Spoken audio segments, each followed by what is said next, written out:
సూర్యాపేట జిల్లా కేంద్రంలోని శ్రీరామ్ నగర్ కాలనీ శ్రీ విజయాంజనేయ స్వామి ఆలయంలో బుధవారం ఉదయం ఆలయ ప్రాంగణంలో 12 అడుగుల హనుమాన్ విగ్రహ ప్రతిష్టకు భూమి పూజ ఘనంగా నిర్వహించారు. ఈ కార్యక్రమంలో ఆలయ అర్చకులు వరదాచార్యులు హనుమాన్ విగ్రహ దాత రంగినేని ఉపేందర్ రావు లక్ష్మి దంపతులతో భూమి పూజ కార్యక్రమం నిర్వహించడం జరిగింది. ఈ కార్యక్రమంలో భక్తులు అధిక సంఖ్యలో పాల్గొని 12 అడుగుల హనుమాన్ విగ్రహం భూమి పూజ కార్యక్రమాన్ని తిలకించారు. ఈ సందర్భంగా ఆలయ అర్చకులు మాట్లాడుతూ ఎంతో ప్రసిద్ధిగాంచిన ఈ విజయాంజనేయ స్వామి ఆలయంలో భక్తుల సహకారంతో ప్రతి ఒక్క కార్యక్రమాన్ని వైభవోపేతంగా నిర్వహించుకుంటామని తెలిపారు. ఆలయ అధ్యక్షుడు వెంకటరెడ్డి మాట్లాడుతూ ప్రతి నెల దేవాలయంలో గోత్రనామార్చన చేయించుకుంటున్న భక్తులకు ఈ సందర్భంగా ధన్యవాదాలు తెలిపారు. ఈ కార్యక్రమంలో ఆలయ కమిటీ కార్యదర్శి దశరథ, కోశాధికారి అశోక్, నిర్మాణ కమిటీ అధ్యక్షులు పూర్ణచంద్రరావు, భక్తులు హనుమంతరావు తదితరులు పాల్గొన్నారు.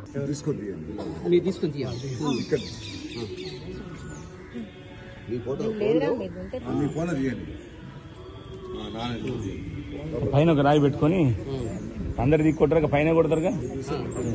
మాలేసిన తర్వాత మీరు కొడుతురు కానీ, మాలేసిన తర్వాత కొడుతురు కానీ ఇప్పుడు కాదు. వారికి మీరు పైకి రండి. జై శ్రీరామ్, జై హనుమాన్, జై హనుమాన్, జై హనుమాన్, జై హనుమాన్, జై హనుమాన్, జై హనుమాన్.